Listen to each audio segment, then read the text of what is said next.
Hello guys, Kim Jong-Lee here, back with another online commentary battle for Rome Total War. This time it's a 1 versus 1 31k rules battle. In the Julii we have Esrax of the Immortals of War Clan, and on the SPGR we have Nidintu of the Harvesters of Sorrow Clan. We'll get it started here. They've both brought 14-6, don't need much explanation there. Esrax going for the flanking thingy-majig formation. And Nidintu going for a more like Nidintu formation. Yeah. It's just a 1 versus 1 31k rules battle. Nothing too spectacular. We'll see. We'll see how this goes. There's always been kind of no, never mind. I was going to say there's a rivalry between HOS and Immortals of War, but I mean, I don't want to stir up any trouble, so I'll just, let the battle run its course. Anyway, it's going to come down to the cav charges, as I said before, but before that you have the kind of peeler phase, and whoever gets the better side of the peeler duel is usually the second one to charge.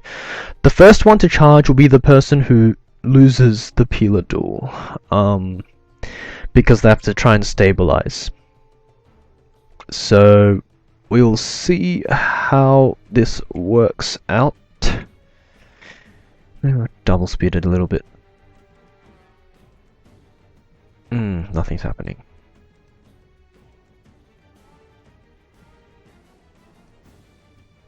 You can engage, guys. There we go. Come on, a bit closer.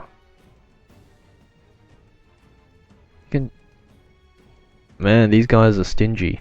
Just go, just attack. Wow.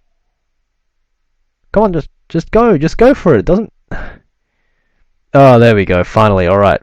So finally, someone's decided to move into range and get hit with the first volley of peeler. I mean, it's bad, but someone's got to do it, and it might as well be you.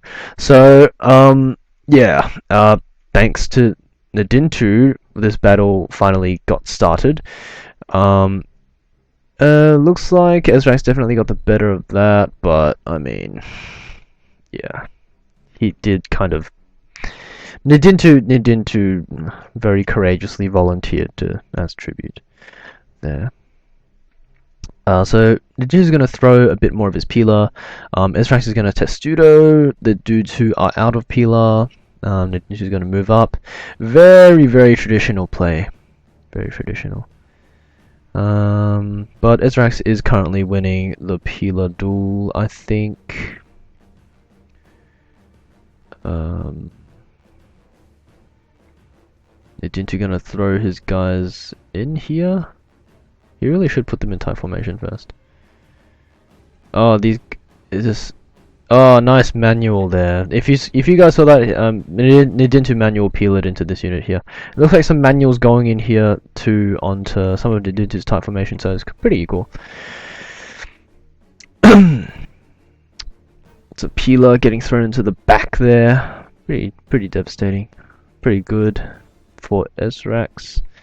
Nidintu just creating more peeler screens, throwing more peeler, doing all the traditional things. Esrax trying to put pressure on this left flank with these Julii Romans now. Nidintu should just engage with this unit, probably. It's going to take a little bit of peeler, but these units really should be moving up in loose formation rather than tight. Looks like Esrax is going to try and go in with a sneaky charge, but it's not going to do that much. And Nidintu is going to sort of go in for a counter and then pull back. So Nidintu is going to move his people in loose formation around. Well, that looked really weird. Was that a glitch? What?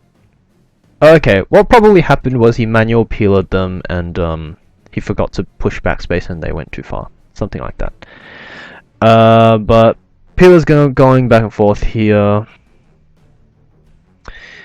Looks like Nidintu's getting some nice ones into these tight formation units, which is good for him.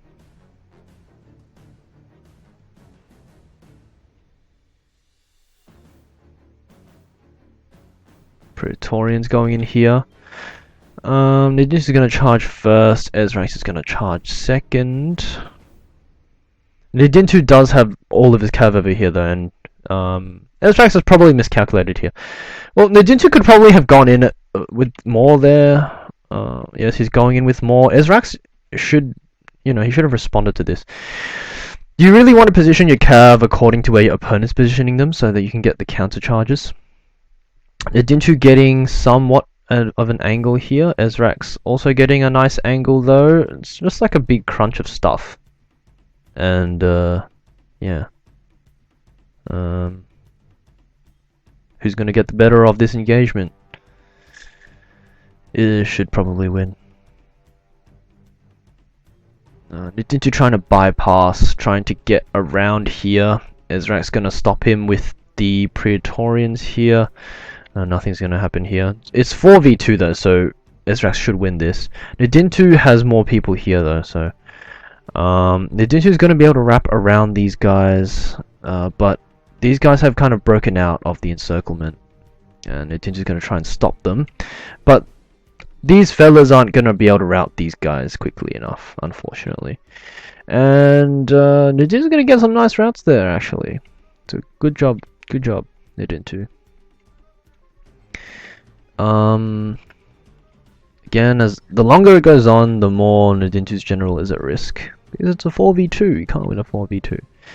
Nidintu's going to go in for a charge here. If he can get this general unit down, it would be so good.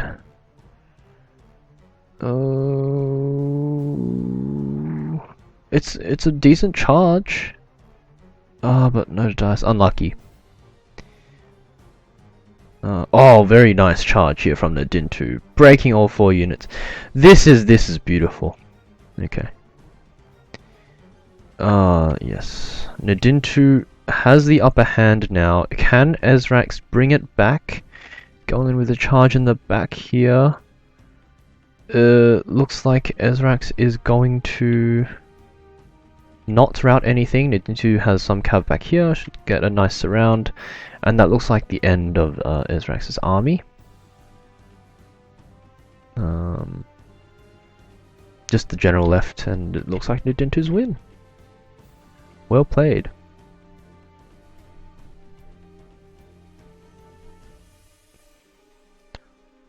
Well played indeed.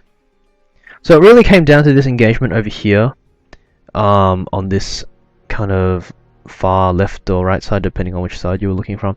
On this side, there was a big engagement where Nidintu had all his cav ready. He was positioned to respond. He was positioned to go on the attack. He was positioned to respond as well.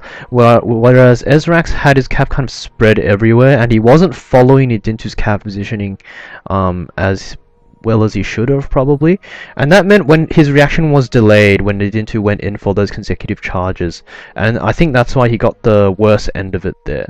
So well played to both players. It came down to kind of that one spot at the end, and yeah, Nidintu's remaining cav just kind of swept the game for him. So very close game. Well played to both sides there. Some of the statistics from Esrax's side.